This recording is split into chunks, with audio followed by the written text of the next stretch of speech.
You know whose fault it is? I'll tell you whose fault it is. It's Killer Mike's fault. It's all Killer Mike's fault.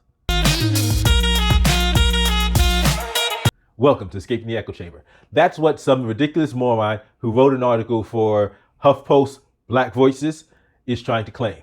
This person is trying to claim that Killer Mike is the greatest threat to democracy. Then, it's ridiculous. But this is what we're doing. This is what the Democratic establishment has been known to do, and we know they will continue to do. If you're not in line with their nonsense, they will attack you and try to paint you as anti-black. That's why it's important to start not just saying things and platitudes, but actually outlining, oh, no, I'm pro-black. And let me tell you why I'm pro-black. Let me tell you why I'm pushing for certain policies. Because I believe in black people being able to run businesses. I know that building wealth requires owning and operating your own businesses. And a lot of the Democratic policies are not business friendly, particularly to new money. They may be business friendly to people that are plugged into the Democratic Party and have connections. But if you're trying to build something new, yeah, that's not going to be great news. Now, mind you, I'm not saying the Republicans are the greatest on that front either.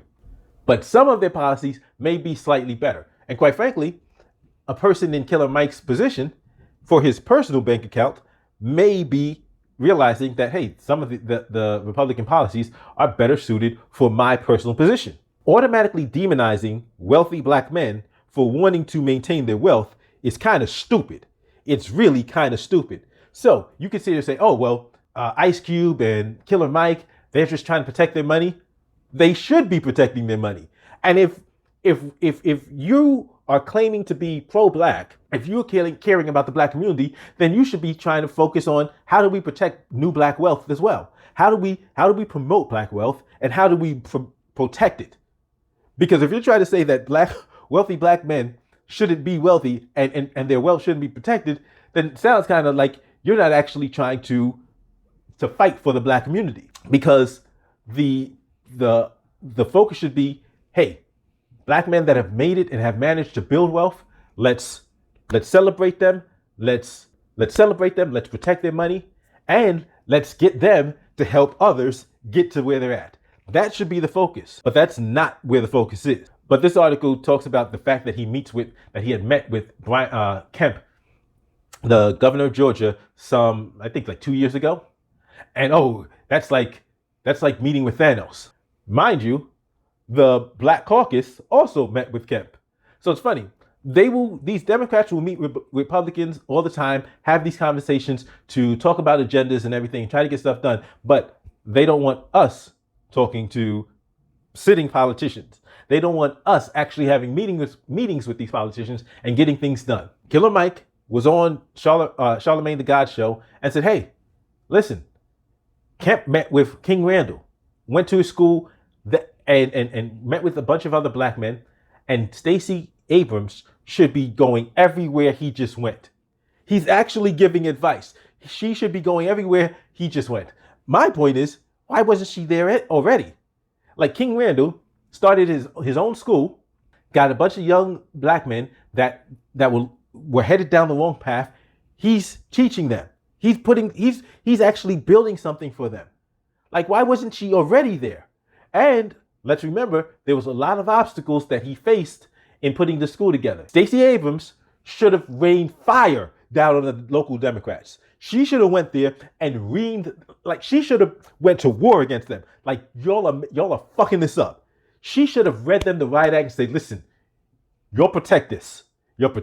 Stop getting in the way. Stop the dumb shit. That's what she should have done. It's not what she did. And my theory, unions, teachers unions, and these public sector unions are trying to protect their investment. They are trying to protect their control over the educational system. The pro-black issue is, I don't give a fuck what the unions think. Are the schools working for our interest?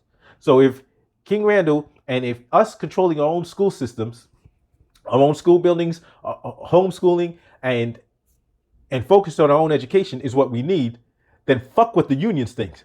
The unions have a separate and a separate interest that is not us. But the problem is, there's a bunch of these people like the person that wrote this article that aren't concerned about black agendas. He's not trying to promote a black agenda. He's trying to protect a Democratic agenda. That's why he hates Killer Mike. Because Killer Mike isn't falling in lockstep with the Democratic agenda. And that's why I said this clown that wrote the article is actually a threat to, is more an advocate for suppressing the black vote than the GOP. Yeah, maybe being hyperbolic, maybe not. Because the Democrats, if we're not voting for them, they will try to do all kinds of things to stop us from being able to vote and from being able to have other options. I will say this. On the debate stage, Stacey Abrams claimed that she has been fighting to expand ballot access laws because Shane Hazel, the libertarian, was accusing Democrats and Republicans of trying to restrict ballot access. She says she's actually been fighting to expand it. I'm going to do some research to see if she's actually telling the truth. Because if she is, I will give credit where credit is due. As always, don't forget to hit the thumbs up, like, share, subscribe if you have not subscribed already. And let me know what you think in the comment section. I'll see you next time.